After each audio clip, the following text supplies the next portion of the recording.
aos rastros do Cristo cósmico.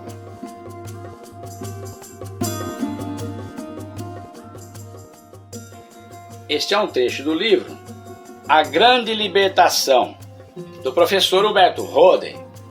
Este capítulo é importante. Escreve Huberto Roden: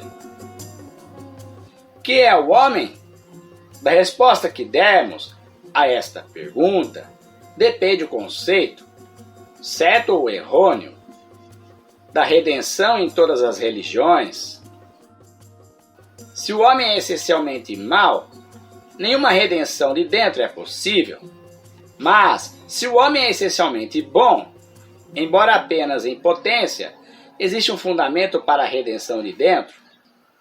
O problema da redenção heteronômica ou autônoma, como se vê, assenta em alicerces num profundo problema metafísico sobre a verdadeira natureza do homem. Se a verdadeira natureza do homem se resume no seu ego, isto é, no seu elemento físico-mental emocional, que, por via de regra, chamamos pessoa, personalidade, ou do latim persona, que quer dizer máscara, então é evidente que a redenção do homem não pode vir dele, porque esse ego é precisamente o autor do pecado. E como poderia o pecador redimir o pecador? Como poderia Lúcifer purificar Lúcifer? Aspas, se eu expulso os demônios por meio de Satanás, então está desunido o seu reino. Mas um reino desunido não pode subsistir. Se, porém, expulso os demônios pelo dedo de Deus, então, na verdade, chegou a vós o reino de Deus. Fechar aspas, ponto. Ora, aspas, o reino de Deus não vem de fora, com observâncias, mas está dentro de vós. Fechar aspas, ponto. Nestas palavras do Divino Mestre está toda a solução do problema. Não é o ego pecador que redime o ego, mas é o, aspas, dedo de Deus, fechar aspas, a virtude divina do Cristo que redime o homem. Ora, essas forças, Satã e Cristo, estão dentro do homem. Fazem parte da sua natureza mental e espiritual, o Satã do ego, que se rebela contra Deus, e o Cristo do eu, ou alma, esse, aspas, Espírito de Deus que habita no homem, fechar aspas, ponto. Pecado e redenção depende da soberania que este ou aquele elemento conquistar no homem. Se o ego satânico prevalecer, torna-se o homem pecador. Se o eu crístico nele prevalecer, torna-se o homem remido, justo, santo. São os dois eus, entre aspas, de que fala a Epístola de São Paulo aos Romanos, a lei da carne, entre aspas, ego, e a lei do espírito, entre aspas, eu. Abre aspas. Está em mim o querer, o bem, mas não o poder, pois não faço o bem que quero, mas sim o mal que não quero. Ora, se faço o mal que não quero, não sou eu que ajo, meu eu divino, mas sim o pecado em mim, o ego humano. Infeliz de mim, quem me libertará desse corpo mortífero? Desse ego humano, ele quer dizer. A graça de Deus, por Jesus Cristo, fechar aspas, o eu divino. Quando o ego pecador se entrega totalmente ao eu redentor, quando Satã obedece à ordem do Cristo, vai de retro, entre aspas, vai no meu encalço, então pode o homem remido dizer feliz, aspas, já não sou eu, meu ego humano, que vive. O Cristo, meu eu divino, é que vive em mim, fechar aspas, ponto. Os teólogos eclesiásticos, porém, ensinam que esse Cristo é apenas aquele Jesus de Nazaré do primeiro século da nossa era. não fazem distinção entre o Jesus humano e o Cristo divino, o, aspas, Espírito de Deus, fechar aspas, que habita em Jesus e habita em todo homem. Abrir aspas, nele, no Cristo eterno, estava a vida, e a vida é a luz dos homens, a luz verdadeira que ilumina todo homem que vem a este mundo. Fechar aspas, ponto. E os que recebem essa luz crística e a afirmam e fazem brilhar em sua vida, aspas, recebem o poder de se tornarem filhos de Deus. Fechar aspas, ponto. Antes que Abraão fosse feito, esse Cristo é, como ele mesmo afirma, as palavras proferidas em véspera de sua morte, aspas, Pai, glorifica-me com aquela glória que eu tinha em ti antes que o mundo fosse feito, fechar aspas, são insondável enigma para os que não aceitam o Cristo cósmico, anterior à criação do universo, dos homens e dos anjos. O apóstolo Paulo sabia desse Cristo cósmico, que existia muito antes de sua encarnação em Jesus de Nazaré. Como ele escreve aos Colossenses, este Cristo, aspas, é a imagem do Deus invisível, o primogênito, anterior a toda criatura. Nele foram criadas todas as coisas, no céu e na terra, visíveis e invisíveis, tronos e dominações, principados e potestades. Tudo foi criado por ele e para ele. Ele está acima do universo, e é nele que o universo subsiste, fechar aspas, ponto. Aqui é óbvio, né? São minhas palavras. É o universo do qual conhecemos próximos de nós aqui, não o universo total. Prossiga a leitura. Isto diz São Paulo do Cristo cósmico, pré-telúrico, que milênios ou bilênios mais tarde se encarnou aqui no planeta Terra em Jesus, de forma corpórea, filho de Maria.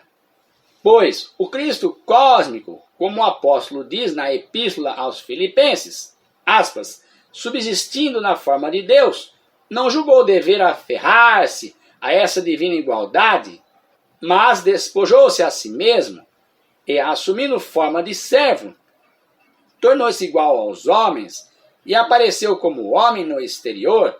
Fechar aspas, ponto.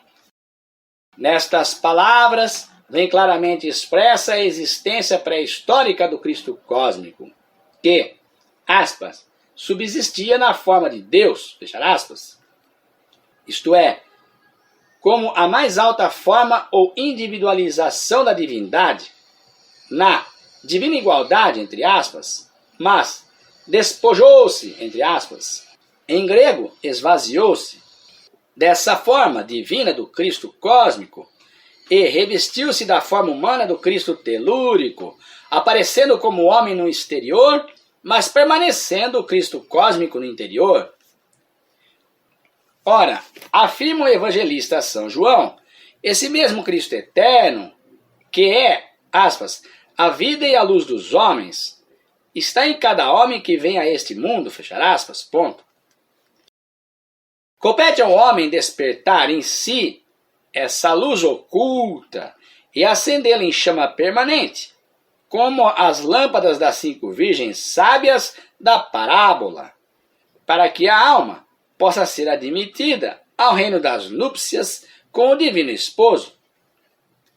Quem, no princípio, obscurece essa luz crística é o ego humano. Uma vez removido esse obstáculo, rompe a luz divina do homem em viva chama, iluminando e transformando a vida. Essa mesma ideia reaparece no Apocalipse de Jesus, segundo João, onde ele vê o homem primeiro como besta, depois como Satã e finalmente como o Cristo, o homem animal, o homem mental e o homem espiritual. É absurdo supor que essa pessoa humana de Jesus esteja em cada um de nós. Seria uma pessoa enxertada em outra pessoa. verdadeiro monstrengo. Por outro lado, o Cristo divino, assim como está em Jesus, eternamente inseparável dessa pessoa humana, não pode, nessa forma, estar em mim. Mas esse mesmo Cristo cósmico, aspas, que ilumina todo homem, fechar aspas, está em mim, em outra forma.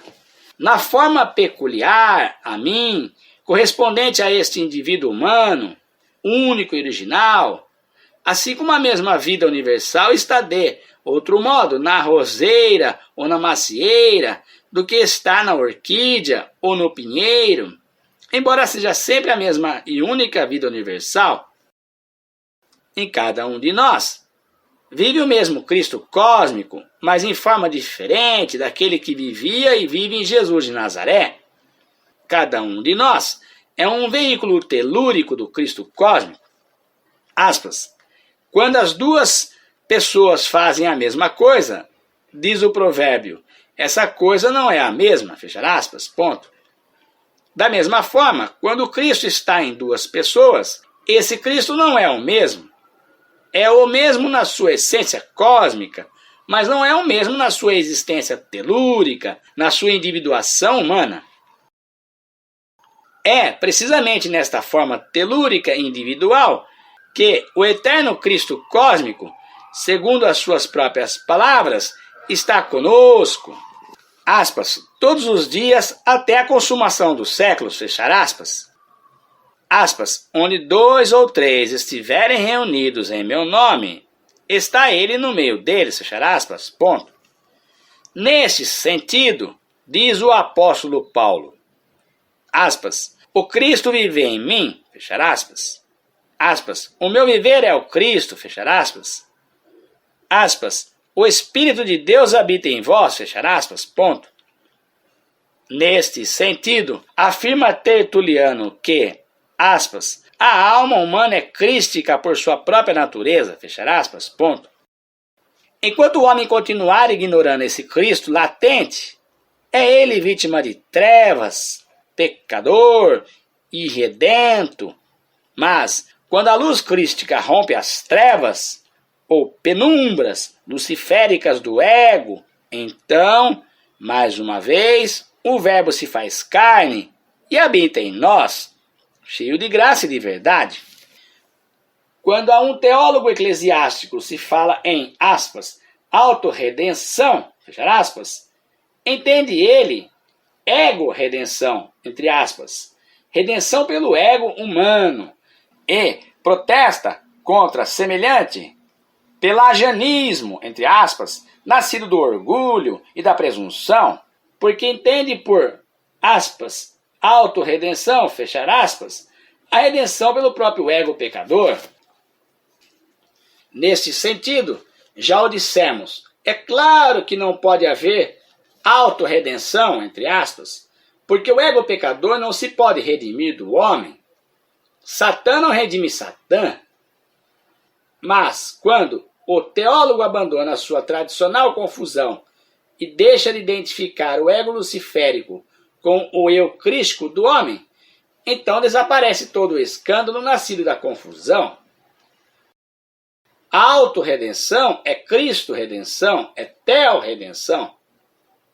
Quem peca no homem é o seu ego humano, a sua persona ou máscara, mas não o seu verdadeiro eu, a sua alma, o, aspas, Espírito de Deus que nele habita, fechar aspas. Esse não peca, nem pode pecar. O Lúcifer do ego peca. O Cristo do eu redime do pecado. A, aspas, luz brilha nas trevas e as trevas não a prenderam, fechar aspas, ponto. Na linguagem simbólica do Gênesis, representa Moisés o ego pecador pela serpente e o eu redentor pelo poder que esmagará a cabeça da serpente. E o próprio Cristo afirma que ele é essa serpente sublimada às alturas, simbolizada por aquela serpente de bronze que Moisés ergueu no deserto, para que os hebreus mordidos pelas serpentes rastejantes fossem salvos por essa super serpente erguida às alturas. Evidentemente, as serpentes venenosas representam o ego pecador e a serpente curadora é salvífica, é o eu redentor. Ambas essas serpentes, a mortífera e a vivífica, existem no homem. Da vitória desta ou daquela depende a salvação ou perdição, a vida ou a morte espiritual do homem. Sublimar, erguer às alturas, cristificar, divinizar o seu ego humano, eis em que consiste todo o processo da redenção. E o Sermão da Montanha é o mais perfeito caminho dessa redenção, porque representa a completa vitória do eu divino sobre o ego humano. É um grandioso programa de autorredenção pelo Cristo interno, ou seja, de autorrealização em Deus. Cada uma daquelas sublimes afirmações, desde as 8 bem-aventuranças até a alegoria final da casa sobre a rocha ou sobre a areia, é um convite, quase um desafio, que visa subordinar o ego humano ao eu divino. E isto é redenção. Remido, bem-aventurado, herdeiro do reino dos céus, filho de Deus, é todo homem, aspas, pobre pelo espírito, fechar aspas, puro de coração, que tem fome e sede de justiça, ou seja, verdade, que, aspas, ama aos outros que o odeiam e faz bem aos que lhe fazem mal, que cede também a túnica a quem lhe roubou a capa, que oferece a outra face a quem a oferiu numa, que vai 2000 passos com quem obrigou a andar ele 1000, e etc. Todas estas palavras focalizam, de modos vários, a única verdade central da vida humana, que a redenção e a verdadeira felicidade do homem consiste na definitiva vitória do seu elemento divino sobre os seus elementos humanos. O Sermão da Montanha supõe, do princípio ao fim, que esses dois elementos estejam dentro do homem, que o homem se torna pecador quando faz prevalecer as forças do seu ego humano, e se faz remido quando dá vitória ao seu ego divino sobre o seu ego humano. Todos esses preceitos que compõem o Sermão da Montanha são dolorosos e antipáticos ao, aspas, homem velho que anda ao sabor das suas concupiscências, fechar aspas, mas são alvissareiros e simpáticos ao, aspas, homem novo, feito em verdade, justiça e santidade, fechar aspas. Essa nova criatura em Cristo, renascida pelo Espírito, disposta a andar pelo caminho estreito e passar pela porta estreita que conduz ao reino dos céus.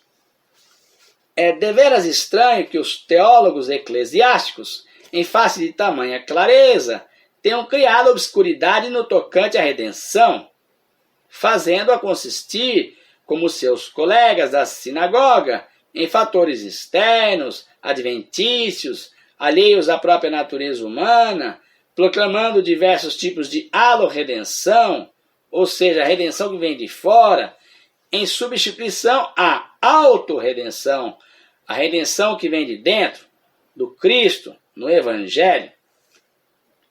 Se, nessa alo-redenção por fatores externos, não houvesse interesse por parte dos seus defensores, certamente não teria ela substituído a auto-redenção do Cristo.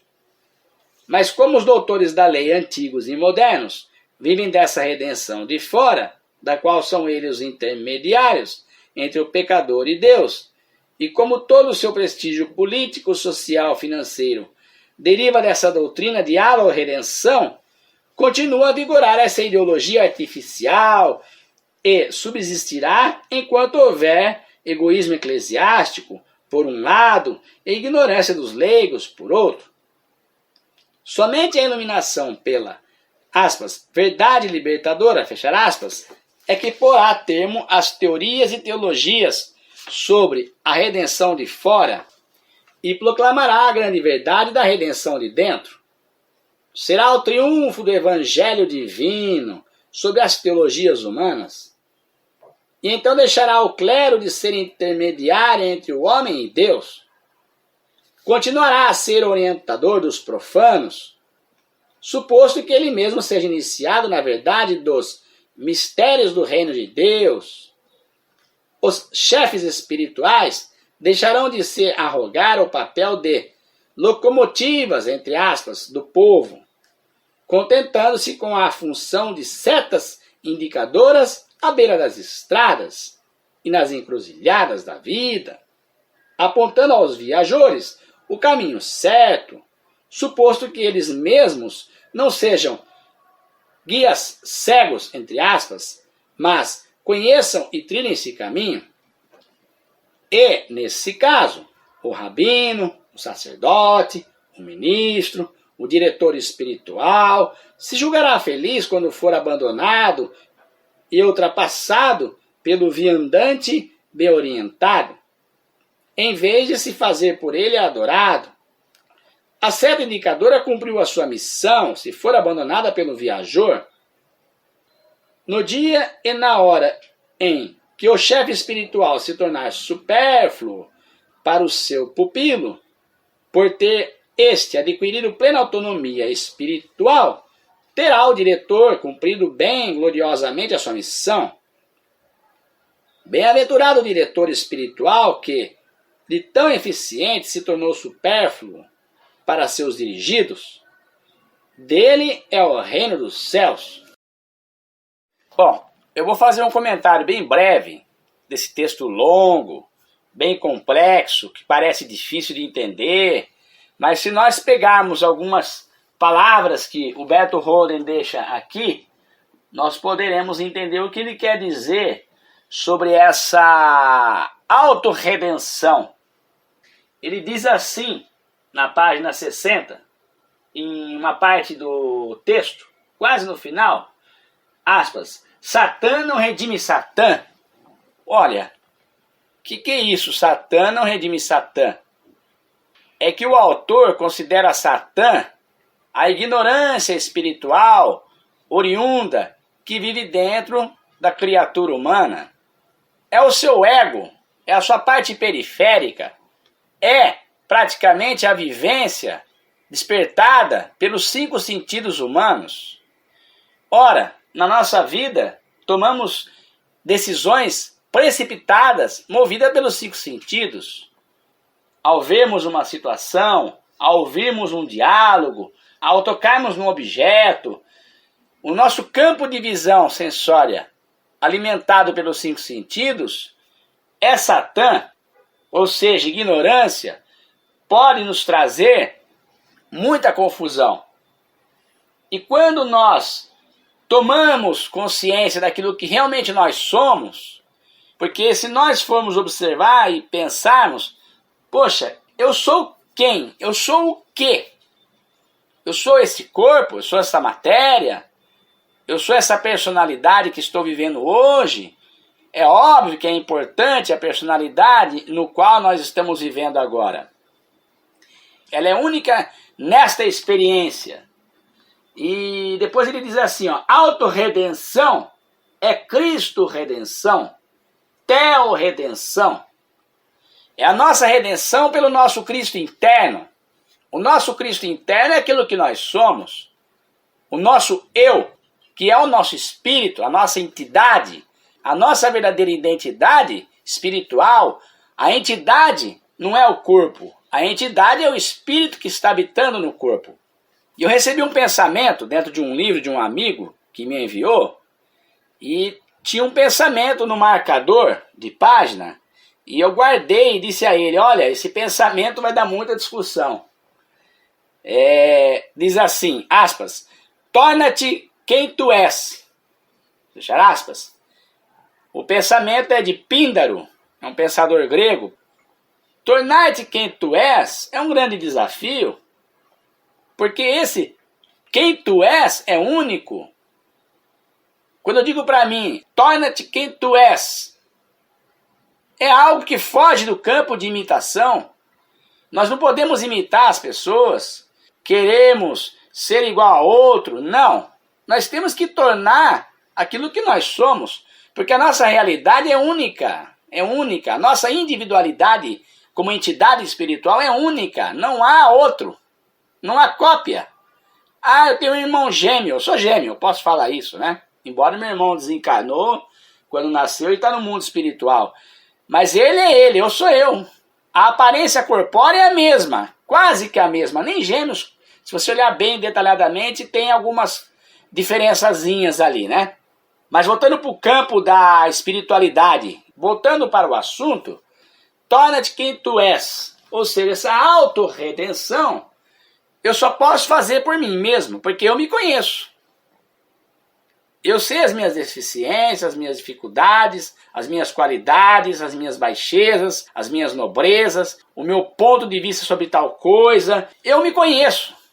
Bom, pelo menos me esforço para me conhecer, né? Mas essa autorredenção depreende o livre-arbítrio, o uso do livre-arbítrio.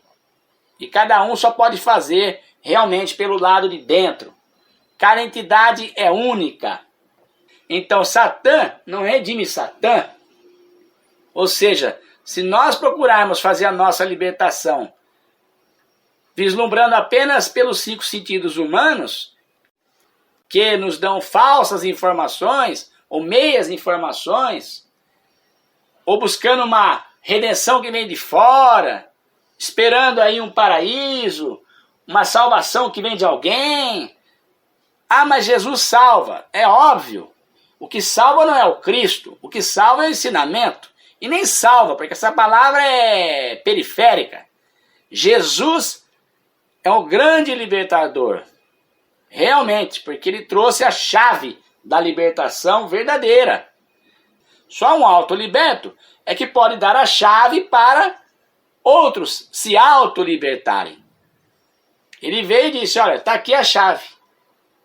A chave do autoconhecimento.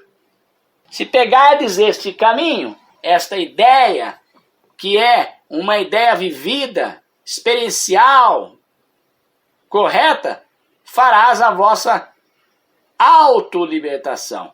É isso que o Holden fala. A autorredenção é Cristo-redenção, é Theo-redenção. E mais uma vez, frisando aqui o pensamento de Píndaro. Torna-te quem tu és. A coisa é realmente individual. É individual a responsabilidade, mas após o momento que nós estamos fazendo essa autolibertação, essa autorredenção, pela busca do autoconhecimento, é óbvio que isso vai se exteriorizar e influenciar o meio social. Só uma explicaçãozinha aqui, me permitam, sobre os 5 sentidos, para não dizer que os 5 sentidos não têm valor algum. Vejam bem, um exemplo, a visão faz parte dos 5 sentidos. Neste caso, bem dizendo os 5 sentidos, lógico, os 5 sentidos são importantes. A visão nos propicia o quê? A leitura. E a leitura nos traz o quê? Essa informação. Eu estou lendo este livro. A minha visão está me dando a oportunidade de ler esse conteúdo, jogar para o meu interior.